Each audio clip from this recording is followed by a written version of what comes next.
વિદ્યાર્થી મિત્રો, welcome classes ની અંદર આપ સૌનું હાર્દિક સ્વાગત છે।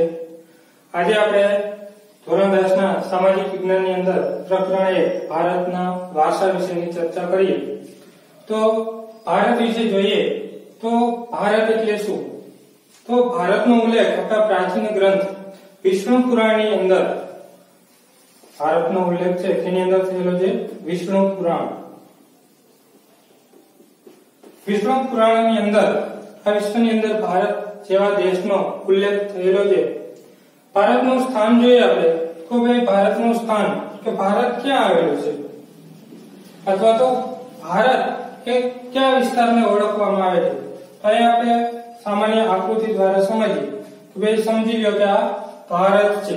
તો ભારતની ઉત્તર બાજુએ જે આખી હિમાલયની પર્વતમાળા છે, કઈ પર્વતમાળા છે? હિમાલયની પર્વતમાળા।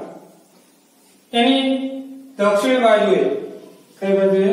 દક્ષિણ બાજુએ મહાસાગર આવેલો છે। કયો મહાસાગર આવેલો છે? હિન્દ મહાસાગર। તો હવે આપણે કહી શકીએ કે ભારત એટલે શું? ભારતનું સ્થાન શું? તો કે ભાઈ ઉત્તર બાજુ હિમાલયની પર્વતમાળા અને હિન્દ મહાસાગરની વચ્ચેનો જે ભાગ છે એને ભારત તરીકે ઓળખવામાં આવે છે। પ્રાચીન સમયની અંદર ભારતને ભારતવર્ષ, આર્યાવર્ત, જંબુદ્વીપ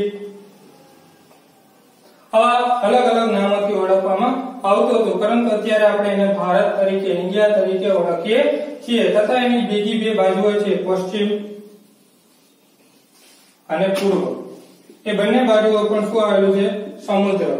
પશ્ચિમ બાજુએ જે સમુદ્ર આવેલો છે કે જે અરબી સમુદ્ર અને પૂર્વ બાજુએ બંગાળની ખાડી।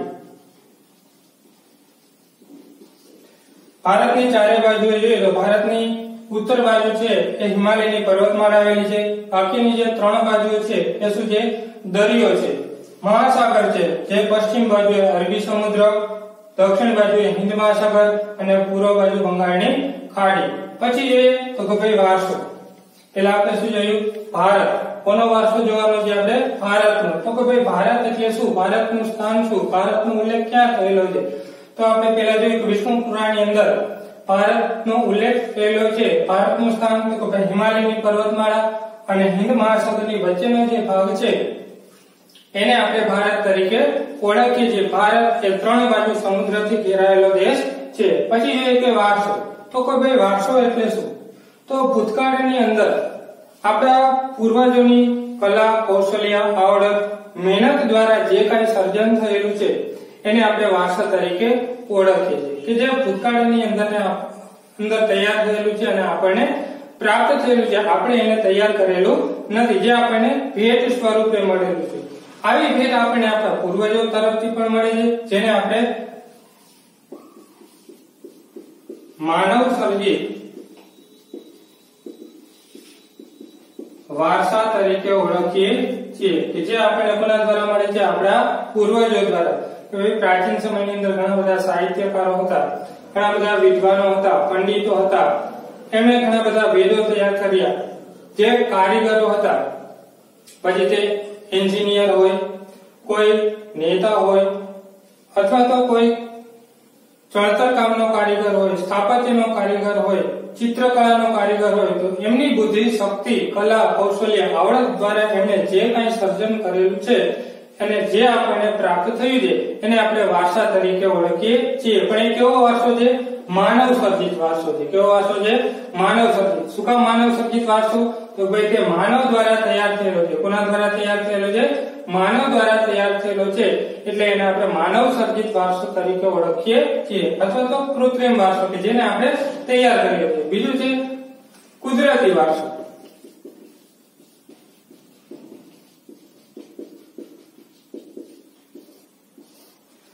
બીજો વારસાનો પ્રકાર કયો છે?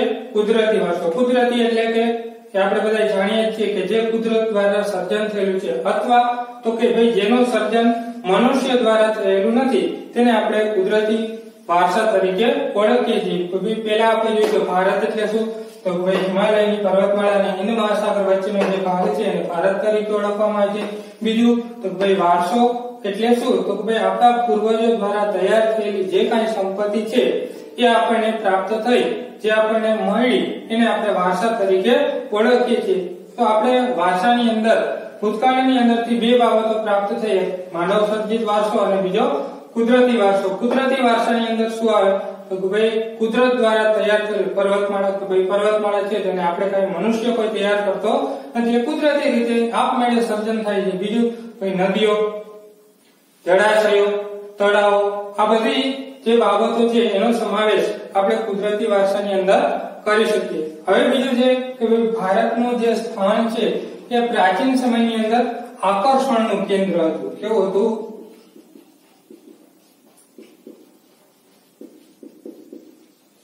કે ભારતનો જે વારસો છે એ અતિ આકર્ષણનું કેન્દ્ર હતું. તો એની પાછળનું કારણ શું? આપણે બધા જાણીએ છીએ કે ભાઈ પ્રાચીન સમયની અંદર ઘણી બધી પ્રજાઓ છે એ ભારતથી આકર્ષાય અને ભારતમાં પ્રવેશી અથવા તો ભારતમાં આવી હતી. તો એનું પહેલું મુખ્ય કારણ છે વ્યાપાર. ભારત છે એ વિશ્વના દેશો માટે આકર્ષણનું કેન્દ્ર બન્યું. તેની પાછળનું મુખ્ય કારણ શું હતું? વ્યાપાર. પ્રાચીન સમયની અંદર ભારતની અંદર ઘણા બધા એવા સેક્ટર ઉદ્યોગો હતા કે જે ઘણા બધા વિકસિત હતા. કેવા કેવા ઉદ્યોગો? તો કે ભાઈ સુતરાઉ કાપડ, પછી રેશમી કાપડ, મરી મસાલા,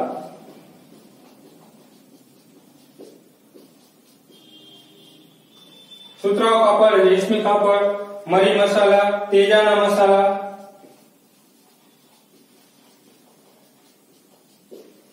આ દરેક ક્ષેત્રની અંદર ભારત છે એ વિશ્વના અન્ય દેશો કરતા ઘણું બધું વિકસિત હતું અને એટલા માટે વિશ્વના ઘણા બધા દેશોમાંથી ઘણી બધી પ્રજા ભારતમાં આવી અને વ્યાપાર કરતી હતી. તો કોઈ બીજું તો ભાઈ વ્યાપારની સાથે સાથે પોતે લાંબો સમય સુધી ભારત સાથે વ્યાપાર કર્યો એટલે ભારતની પ્રજાથી આકર્ષાય. તેમણે જોયું કે ભારતની અંદર રહેતા લોકોની અંદર જે ભાવના રહેલી છે વસુધૈવ કુટુંબકમની ભાવના. વસુધૈવ કુટુંબકમની ભાવના એટલે શું? ભાઈ પોતે શાંતિથી જીવો અને બીજાને જીવવા દો, બીજાને સહયોગી બનો, પરસ્પર હળી મળીને રહો, વિશ્વને એક પોતાનું કુટુંબ માનીને રહેવાવાળી પ્રજા ભારતમાં વસે છે. ભારતના લોકો છે એ ઘણા બધા મદદરૂપ થાય એ પ્રકારના લોકો છે. ભારતના લોકોની અંદર શાંતિ જોવા મળે છે, સહિષ્ણુતા જોવા મળે છે અને એટલા માટે પોતે વ્યાપારની સાથે સાથે કેવી પ્રજા બની? સ્થાયી પ્રજા બની. સ્થાયી પ્રજા બની એટલે કે પોતે વ્યાપાર કરવા માટે ભારતમાં આવ્યા હતા પરંતુ પાછા પરત પોતાના દેશમાં ગયા નહીં અને ભારતમાં પોતે રહેવા લાગ્યા. સ્થાયી પ્રજા થઈ એટલે કે ભારતના લોકો સાથે રોટી વ્યવહાર શરૂ થયો. રોટી વ્યવહારની સાથે સાથે બેટી વ્યવહાર શરૂ થયો કારણ કે હવે તો પોતે પાછા પરત પોતાના દેશમાં જવાના હતા નહીં. એટલે રોટીની સાથે સાથે પોતે સામાજિક સંબંધો છે એ પણ ભારતના લોકો સાથે બંધાવા લાગ્યા. કોઈ સ્થાયી લોકો થયા પછી શું થયું? તો કોઈ સામાજિક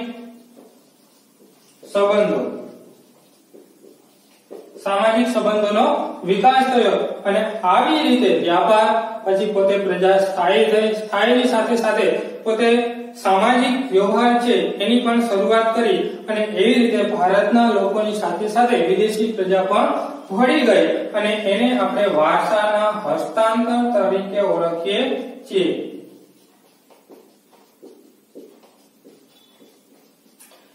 શું થયું? વારસાનું હસ્તાંતરણ. હસ્તાંતરણ એટલે શું?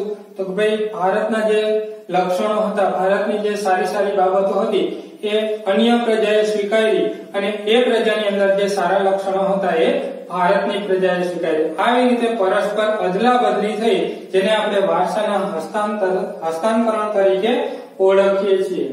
એના પછી આપણે આગળ જોઈએ ભારતના વારસા વિશે, ભારતના સ્થાન વિશે, વિસ્તાર વિશે.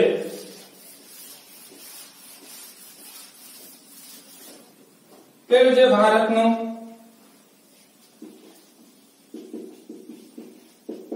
વિસ્તાર અને પછી ભારતની વસ્તી. વિશ્વની અંદર ભારતનો વિસ્તાર એટલે કે ભાઈ ભૂપૃષ્ઠ, ભારતનું જે ભૂપૃષ્ઠ છે, જમીન ક્ષેત્ર છે, એનું પ્રમાણ કેટલું છે? તો વિશ્વની અંદર ભારતનો જે વિસ્તાર છે એ વિશ્વની અંદર 7મા ક્રમે આવે છે. વિસ્તારની દ્રષ્ટિએ કેટલામા ક્રમે આવે છે? 7મા નંબરે. કઈ દ્રષ્ટિએ? ભૂપૃષ્ઠની દ્રષ્ટિએ, જમીનની દ્રષ્ટિએ. પછી જે વસ્તીની દ્રષ્ટિએ, તો કે ભાઈ એ જમીનની ઉપર જે વસ્તી રહે છે એનું પ્રમાણ કે ભાઈ વિશ્વની અંદર બીજા નંબરે. વસ્તીની દ્રષ્ટિએ ભારતનો ક્રમ કેટલામાં છે? બીજો ક્રમ. પહેલા ક્રમે કોણ છે? ચીન. બીજા ક્રમે ભારત. અને વિસ્તારની દ્રષ્ટિએ જો તમને પૂછાય કે વિસ્તારની દ્રષ્ટિએ ભારતનું સ્થાન જણાવો, તો ભારતનું સ્થાન કેટલામાં આવશે? 7મું.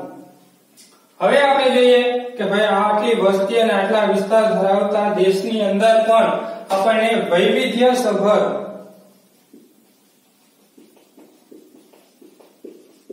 વારસો જોવા મળે છે. કે આટલી વસ્તી કે જે વિશ્વની અંદર બીજા નંબરે છે, છતાં પણ એ દેશની અંદર આપણને વૈવિધ્યસભર વારસો જોવા મળે છે.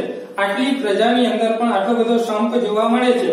તો એની પાછળના જે કારણો છે, અથવા તો આ વૈવિધ્યસભર વારસા માટેના જે કારણો છે, એમાં સૌથી મહત્વનું યોગદાન કોનું છે?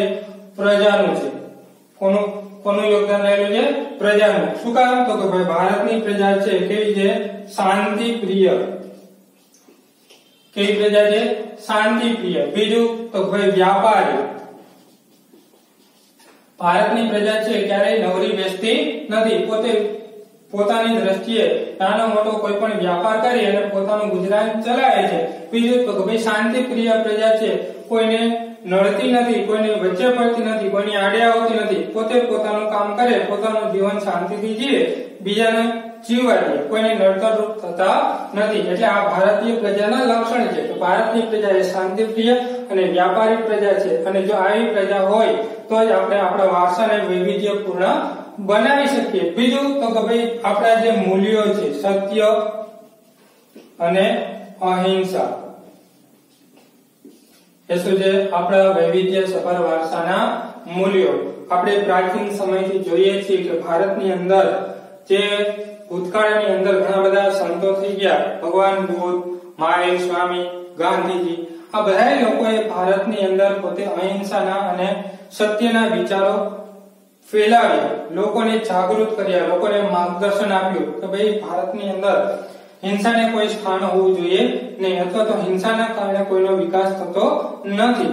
તો ભારતની પ્રજા છે, આપણા જે આ સંતો છે, એમની બાબતો, એમના વિચારોને અનુસરે છે અને ભારતની અંદર આપણે સત્ય અને અહિંસાના મૂલ્યો પણ જોવા મળે છે. એના પછી જોઈએ તો ભારતની જે સંસ્કૃતિ છે એની શરૂઆત, ભારતની સંસ્કૃતિની શરૂઆત ક્યારથી થાય છે? આપણને એના પુરાવાઓ ક્યાંથી મળે છે? તો ભાઈ એના જે પુરાવાઓ છે એ આપણને સિંધુ ખીણની સંસ્કૃતિથી પ્રાપ્ત થાય છે. ભારતના જે વારસાની શરૂઆત થાય છે ક્યાંથી થાય છે?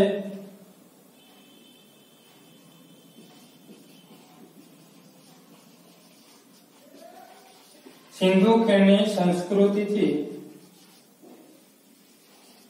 આજ દિન સુધીના લોકો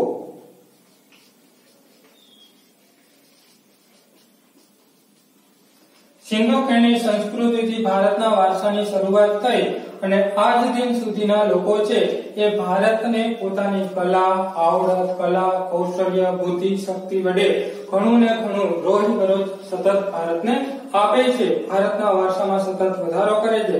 કે ભાઈ પ્રાચીન સમયે આપણે જોઈએ તો સિંધુ ખીણની સંસ્કૃતિ એટલે કે સિંધુ નદીના કિનારે ઘણા બધા સ્થળો આપણે ખોદકામ કરતા મળી આવેલા છે અને જે 5,000 વર્ષ જૂના છે. તો એના ઉપરથી આપણે કહી શકીએ કે ભાઈ ભારતની સંસ્કૃતિ ઘણા બધા વર્ષો જૂની, પુરાણી છે. એના પાછળ આપણી પાસે ઘણા બધા પુરાવાઓ પણ રહેલા છે કે ભાઈ સિંધુ ખીણની સંસ્કૃતિમાંથી ઘણા બધા મોટા મોટા નગરો મળી આવ્યા. મોહેન્જો-દડો છે, હડપ્પા છે, લોથલ છે, કાલીબંગાન છે. આ બધા નગરો વિશે આપણે સમાજની અંદર આગલા પાઠમાં ઘણું બધું વિગતવાર ભણવામાં આવશે. પણ અત્યારે તો ભાઈ એ બધા નગરોને આપણે સિંધુ ખીણની સંસ્કૃતિ તરીકે નામ આપીએ. તો ભાઈ સિંધુ ખીણની સંસ્કૃતિથી ભારતનો જે વારસો છે ભવ્ય શું કામ બન્યું? તો ભારતના વારસાને ભવ્ય બનાવવા માટે તે સમયના જે લોકો હતા, કયા લોકો? ભાઈ દરેક ક્ષેત્રના લોકો હોય, એ સમયના શિક્ષકો હોય, એ સમયના વૈજ્ઞાનિકો હોય, એ સમયના સાહિત્યકારો હોય, એ સમયના કવિઓ હોય, વિદ્વાનો હોય, એ દરેક વ્યક્તિએ પોતાની બુદ્ધિ શક્તિ, આવડત, કલા અને કૌશલ્ય વડે કાંઈક ને કાંઈક નિર્માણ કર્યું. વૈજ્ઞાનિક છે તો એમણે કાંઈક શોધ કરી, સાહિત્યકાર છે તો એમણે કોઈ સાહિત્યની રચના કરી. કોઈ આપણા જે મહાન ગ્રંથો છે રામાયણ અને મહાભારત, એની રચના પણ પ્રાચીન સમયના આપણા વિદ્વાનોએ કરેલી છે, આપણે આજકાલ કરેલી છે નહીં. તો એ શું છે? આપણા સાહિત્યનો વારસો છે. તો એવી રીતે પ્રાચીન સમયની અંદર કલા, કૌશલ્ય, આવડત, બુદ્ધિ શક્તિ, કુને તો પેલા લોકો છે એ ભણેલા નતા પણ કેવા હતા? ગણેલા હતા. કે અભણ લોકો પણ ઘણી બધી શોધ કરતા. એમના ઘણા બધા ઉદાહરણો છે, અત્યારે પણ આપણને ઉપયોગી છે. અત્યારના ઘણા બધા ડોક્ટરો પણ જે ઓપરેશન કરી શકતા નથી, એ સમયના ઘણા બધા ઋષિ મુનિઓ છે, એમણે એ સમયની અંદર પણ એવા જે કહેવાય કે ખૂબ જ કઠિન છે એવા ઓપરેશન પણ પોતે કરતા હતા. અત્યારના ડોક્ટરો છે એ પણ ચરક સંહિતાનો સહારો લઈ અને એમાંથી પણ ઘણી બધી પોતે સમજૂતી મેળવે છે. તો કોઈ પ્રાચીન સમયની અંદર કુને, બુદ્ધિ શક્તિ, આવડત, કલા અને કૌશલ્ય અત્યારની જેમ કોઈ ડિગ્રીઓ તે સમયે આપવામાં આવતી નહોતી, છતાં પણ આપણો વારસો છે એ ભવ્ય બન્યો હતો. અને આ બધી જે શક્તિ છે એના દ્વારા જ ભારતનો વારસો છે એ સમૃદ્ધ બન્યો હતો.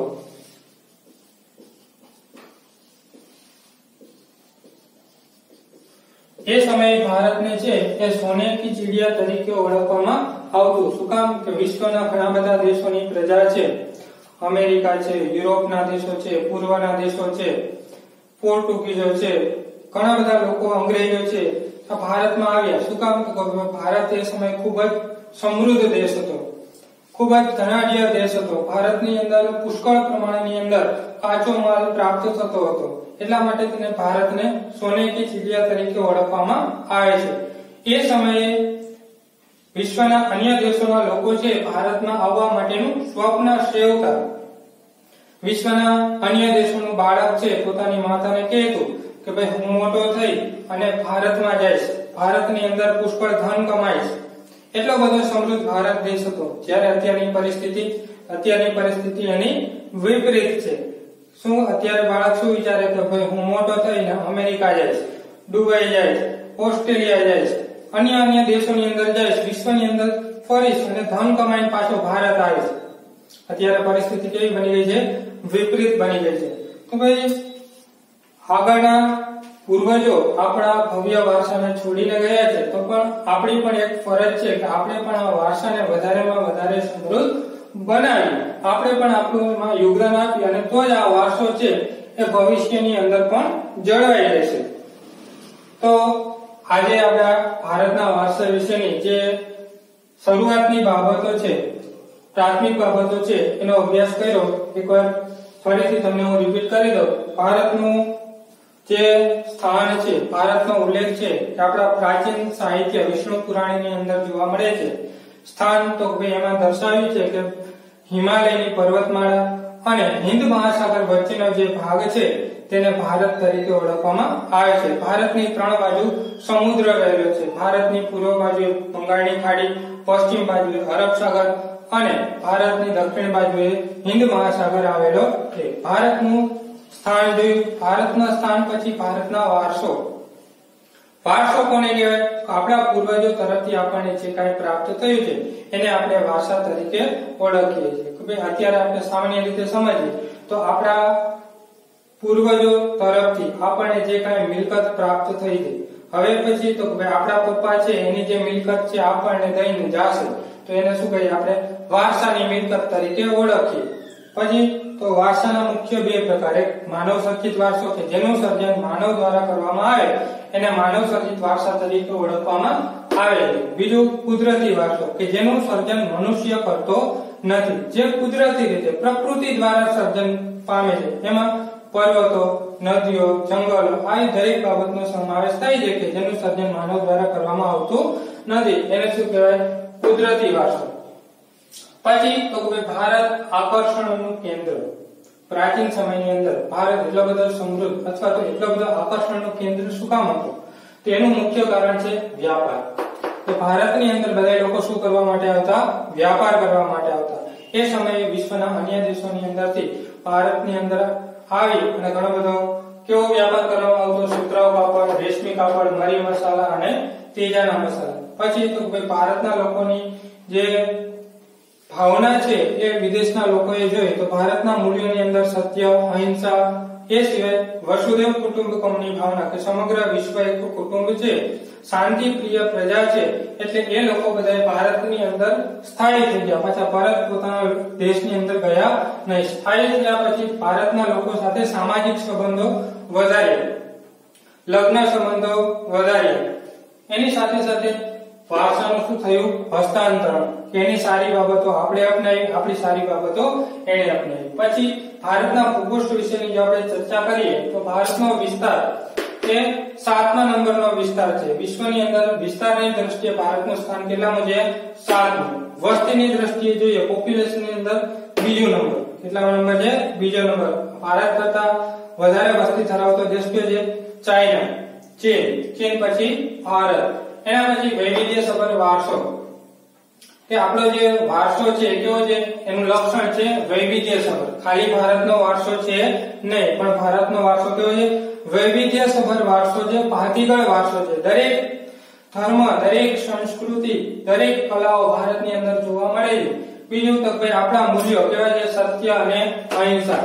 આપણે જાણીએ છીએ કે મહાવીર સ્વામી, ભગવાન બુદ્ધ, ગાંધીજી જેણે દેશને આઝાદ કરવા માટે પોતાનો અગત્યનો ફાળો આપેલો, એ બધા કોને અનુસરતા? સત્ય અને અહિંસા. અને દેશને પણ પોતે સત્ય અને અહિંસાને અનુસરે એવા પોતાના વિચારો છે એ દેશની અંદર ફેલાવ્યા હતા. પછી સંસ્કૃતિની વાત કરીએ તો ભારતની સંસ્કૃતિની શરૂઆત ક્યાંથી થઈ છે? સિંધુ ખીણની સંસ્કૃતિથી. કે એ સમયના લોકોથી લઈ અને આજ દિન સુધીના દરેક ક્ષેત્રના લોકો છે, પછી તે કોઈ પણ ક્ષેત્ર હોય, પછી તે બાંધકામનું ક્ષેત્ર હોય, કોઈ કડિયાકામનું ક્ષેત્ર હોય, વૈજ્ઞાનિક ક્ષેત્ર હોય, શિક્ષકનું ક્ષેત્ર હોય, કોઈ મજૂરીનું ક્ષેત્ર હોય, દરેક ક્ષેત્રની અંદર પોતાની બુદ્ધિ શક્તિ, આવડત, કલા, કૌશલ્ય દ્વારા જે કાંઈ સર્જન કરે એને આપણે સંસ્કૃતિ તરીકે ઓળખીએ છીએ. તો એ સંસ્કૃતિની અંદર ઘણા બધા તત્વો આપણને જોવા મળે છે. એના વિશે પણ આપણે આગળના પ્રકરણની અંદર વિગતે અભ્યાસ કરશું. સાથે સાથે તમને હોમવર્કની અંદર પણ એક પ્રશ્ન આપી આજનો લેક્ચર અહીંયા પૂરો કરું. આજનો તમારો પ્રશ્ન